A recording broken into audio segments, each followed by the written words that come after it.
बिस्मिल्लाहिर्रहमानिर्रहीम अस्सलाम वालेकुम। आज के सेशन में हम एक्सरसाइज नंबर 16.2 के remaining question number 3, question number 4 and question number 5 को सॉल्व करने की कोशिश करेंगे। यहाँ पे मैं ये बताता चलूं कि आपको डिस्टेंस फार्मूला जो कि हमने 16.1 में सीखा था वो आना चाहिए। उसकी एप्लीकेशन आना चाहिए कि x1 x2 क्या होता है, y1 y2 वगैरह क्या होता है। क्वेश्चन नंबर 3 में लिखते हैं ये these 3 points L, M and N, इन तीनों पॉइंट्स को अगर ग्राफ में प्लॉट किया जाए तो इसको प्लॉट करने से आपके पास एक इक्विलेटरल ट्रायंगल बनेगा लाइक दिस। एक ऐसा ट्रायंगल बनेगा जिसकी तमाम साइड्स क्या होंगी, इक्वल होंगी। Clear? Distance will be same से क्या मुराद है?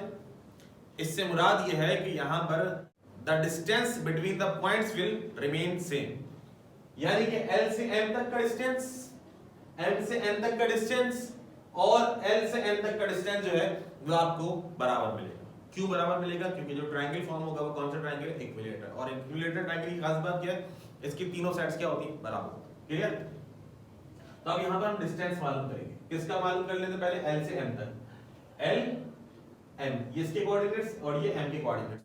ये x1 y1 और ये आ गया हमारे पास x2 y2। फॉर्मूले के मुताबिक x2 x1 का whole square plus y2 y1 का होल स्क्वायर। अब मैं बार-बार ऐसे पॉइंट्स नहीं रख के बताऊंगा आपको कि अच्छा ये -1 ये हमारे पास x2 होता है और ये x1 होता है, ये y2। ये तो बार-बार एक ही चीज आ रही है। यहां पे कांसेप्ट ये नहीं कि डिस्टेंस फार्मूला सीखे, यहां पे कांसेप्ट ये है कि इसका डिस्टेंस बराबर आना चाहिए। अब ये थोड़ी कि मैं आपको बार-बार डिस्टेंस फार्मूला सिखाता रहूंगा, डिस्टेंस फार्मूला। ये अब आप सीख के आए 16.1 में सीखिए, अगर नहीं सीख कर आए तो। -1 का स्क्वायर 0 - 3 इज इक्वल टू -√3 का होल स्क्वायर। -1 का स्क्वायर 1, स्क्वायर से रूट कैंसिल और ये माइनस प्लस हो जाएगा। 3 + 1 4, 4 का रूट लीजिए, आंसर आएगा 2 यूनिट्स। L से M डिस्टेंस मालूम कर लिया, अब M से N डिस्टेंस मालूम कर लीजिए। अच्छा, इसमें ऑर्डर जरूरी नहीं है, जो मेरा ऑर्डर है आपका भी वही ऑर्डर होगा। अब ऑर्डर चेंज कर सकते हैं आप। L से M के बाद L से N मालूम कर लीजिए, फिर उसके बाद M से N मालूम कर लीजिए, इससे कोई फर्क नहीं पड़ता। क्लियर? M से N x1 y1 x2 y2 according to formula x2 x1 का whole square plus y2 y1 का होल स्क्वायर। 1 + 1 2, 2 का स्क्वायर 4, 4 का रूट लीजिए 2 आ जाएगा, या स्क्वायर से रूट कैंसिल कर दिए जब भी जो है हमारे पास 2 आ जाएगा। थर्ड डिस्टेंस L से लेकर N तक x1 y1 x2 y2, x2 x1 का whole square plus y2 y1 का होल स्क्वायर। 1 - 0 1 का स्क्वायर, 0 - √3 -√3 का स्क्वायर। 1 का स्क्वायर 1, स्क्वायर से ये रूट कैंसिल और माइनस प्लस हो जाएगा। 3 + 1 4, 4 का रूट लीजिए तो आंसर हमारे पास आएगा 2 यूनिट्स। अब जरा गौर कीजिएगा, ये भी 2 यूनिट्स, ये भी 2 यूनिट्स और ये भी 2 यूनिट्स। इससे क्या मतलब? इससे मतलब ये हुआ कि इन तीनों का जो डिस्टेंस है वो क्या है? 2 यूनिट्स।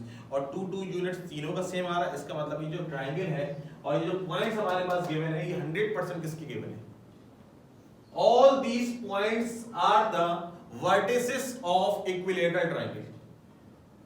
ये जो तीनों पॉइंट दिए हुए हैं ये वर्टिसेस है दरअसल। एक L होगा, एक M होगा और एक N होगा। यहां पे ग्राफ बनाने की जरूरत नहीं थी, इसलिए मैंने आपको ग्राफ बना के नहीं दिखाया। ये तीनों पॉइंट है L, M, N, इनको प्लॉट करने से हमारे पास जो ट्रायंगल आएगा वो इक्विलेटरल ट्रायंगल होगा। प्लॉट करके भी देखा जा सकता है, ये ग्राफ में भी आ सकता है, ऐसा सवाल है। और ये डिस्टेंस फार्मूला से भी हम प्रूव कर सकते हैं। Clear? Next question, question number 4। A 2, 3, B 8, 11 and C 0, 17। इसमें क्या प्रूफ करना है? इसमें ये प्रूफ करना है कि ये जो वर्टिसेस है हमारे पास A, B and C, A, B और C, ये जो वर्टिसेस है आइसोसेलेस ट्रायंगल के। अगर ये आइसोसेलेस ट्रायंगल के वर्टिसेस हैं तो इनका डिस्टेंस, पहला डिस्टेंस 1, दूसरा डिस्टेंस 2 और तीसरा डिस्टेंस 3। लेट्स सपोज ये 3 डिस्टेंस, कोई भी नाम दे सकते हैं, मैंने समझाने के लिए 1 2 3 का। क्योंकि ये आइसोसेलेस ट्रायंगल है तो इसकी दो साइड्स का डिस्टेंस जो है वो बराबर मिलेगा। क्लियर? वो कौन सी दो साइड्स हैं? तो जब हम प्रूफ कर लेंगे इन द एंड तो हमें पता चल जाएगा कि कौन सी दो साइड्स का डिस्टेंस हमारे पास बराबर है। लेकिन बराबर आना चाहिए जब भी प्रूफ होगा कि isosceles triangle distance of 2 sides will be equal, बराबर होगा। तो A से B तक का डिस्टेंस निकालें डिस्टेंस फार्मूले से। x1 y1 x2 y2, x2 x1 का whole square plus y2 y1 का होल स्क्वायर। 8 - 2 6 का स्क्वायर, 11 - 3 8 का स्क्वायर। 6 का स्क्वायर 36, 8 का स्क्वायर 64, दोनों का सम कीजिए 100, 100 का रूट लीजिए तो आंसर आएगा 10 यूनिट्स। क्लियर? नेक्स्ट डिस्टेंस है हमारे पास बी से सी, ए से बी निकाल लीजिए, बी से सी निकाल लीजिए। x1 y1 x2 y2 according to formula x2 x1 y2 y1। 0 8 8 का स्क्वायर 17 11 6 का स्क्वायर, 8 का स्क्वायर 64, 6 का स्क्वायर 36, सम कीजिए 100, 100 का रूट लीजिए तो आंसर क्या आएगा 10। अब तक तो ये प्रूफ हो गया कि आइसोसेलेस ट्रायंगल। तीसरा करने की क्या जरूरत है? प्रूफ तो हो गया जनाब। जो तीसरा थर्ड डिस्टेंस है उसको भी मालूम करना पड़ेगा, कहीं खुदा ना खास्ता ये भी 10 ना आ जाए। बात आ रही है समझ? अगर ये भी 10 आ गया तो फिर ये आइसोसेलेस नहीं कहलाएगा, ये क्वेश्चन नंबर 3 की तरह बन जाएगा, इक्विलेटरल ट्रायंगल। इसलिए हमें इसकी जो थर्ड साइड है उसकी लेंथ भी मालूम करना पड़ेगा। तो अब हम AC डिस्टेंस मालूम करेंगे, A ये ना C ये ना, x1 y1 x2 y2, x2 x1 whole square plus y2 y1 whole square, -2 का स्क्वायर 4, 14 का स्क्वायर 196। इन दोनों का सम कीजिए तो आंसर आएगा 200। 200 का रूट लीजिए तो आंसर आएगा 10√2। क्या आएगा आंसर? 10√2 यूनिट्स। अब इससे क्या पता चला? इससे ये पता चला ये साइड और ये साइड तो सेम है। हाँ, आइसोसेलेस में ऐसे ही तो होता है, दो साइडें सेम होती है, और तीसरी जो थर्ड साइड होती है वो सेम नहीं होती। तो यहां पे भी हमने क्या कर दिया? प्रूफ कर दिया। Hence proved all three vertices are the vertices of isosceles triangle. Clear हो गई बात? नेक्स्ट क्वेश्चन, क्वेश्चन नंबर 5 लिखते हैं कि ये जो पॉइंट्स हैं A B C, ये जो तीनों पॉइंट्स हैं ये राइट एंगल ट्रायंगल के पॉइंट्स। ये जो वर्टिसेस हैं हमारे पास ट्रायंगल के, अब यहां पे ये कंडीशन लगा दी है कि जो वर्टिसेस हैं हमारे पास राइट एंगल ट्रायंगल के वर्टिसेस। बात आ गई समझ में? अभी कैसे प्रूफ होगा इसके लिए हमें पढ़ना पड़ेगा पाइथागोरस थ्योरम। लेकिन उससे पहले अब इन तीनों पॉइंट्स को मैं यूं समझ ले ग्राफ पेपर के ऊपर प्लॉट कर रहा हूं। A-1, 2 आपको यहां मिलेगा, 7, 5 यहां 7, लेट्स सपोज ये 5 यहां मिलेगा, और C 2, -6 2 और इसके नीचे मिल जाएगा -6। ये आ गया हमारे पास का थर्ड वर्ड, किसका? राइट एंगल ट्रायंगल का। अब जरा इस फिगर को जरा ऐसे अगर हम प्लॉट करते हैं लाइक दिस और दिस, आप इसको ग्राफ बना के देख लीजिएगा, ये आपको राइट एंगल ट्रायंगल बनता हुआ नजर आ रहा हो, तो ये तो कंफर्म हो जाएगा कि हाँ ये तीनों वर्टिसेस किसके राइट एंगल। लेकिन मसला ये कि आपने ग्राफ पेपर पे नहीं बनाना, आपने इसको जो बनाना विद द, इसको जो सॉल्व करना with the help of distance formulas. ठीक है, इसी फिगर को मैंने जरा सही करके बना दिया ताकि आपको बात समझाने में आसानी हो। ये 90 का एंगल बन रहा था, ये आ गया 90 का एंगल, ए से ऊपर बी था, ये आ गया बी, और बेस लाइन के ऊपर मौजूद था सी। इस राइट एंगल ट्रायंगल के अंदर ये बेस लाइन बेस कहलाती है। ये जो 90 का एंगल बना रही होती है line is called perpendicular line, और परपेंडिकुलर के सामने अपोजिट साइड जो होती है which is called hypotenuse, taper type होती है, ये हमारे हाइपोटेन्यूज कहलाती है। ठीक है जी, इसको सॉल्व करना है पाइथागोरस थ्योरम। उसके लिए पहले जानना जरूरी पाइथागोरस क्या कहता है। पाइथागोरस थ्योरम में लिखते हैं कि हाइपो का स्क्वायर बराबर होता है perpendicular square plus base square. Clear? अब डिस्टेंस फार्मूले में हाइपो बेस और परपेंडिकुलर तो नहीं आता, कोई बात नहीं। ये जो बेस है दरअसल कहां से कहां तक है? ए से लेकर सी, तो बेस की जगह मैं क्या लिखूंगा? ए से सी। परपेंडिकुलर क्या है? ए से बी। हाइपोटेन्यूज क्या है? दरअसल ये यहां से लेके यहां तक का डिस्टेंस क्या है? बी से लेके सी तक का डिस्टेंस। क्लियर? अब हाइपो आगे मेरा बी से सी, परपेंडिकुलर क्या मेरा? ए से बी, बेस क्या है मेरे पास? ए से सी। क्लियर? बात आ गई समझ में? अब क्या करना है? कुछ नहीं करना, डिस्टेंस मालूम करना है, क्योंकि सॉल्व किससे करना है?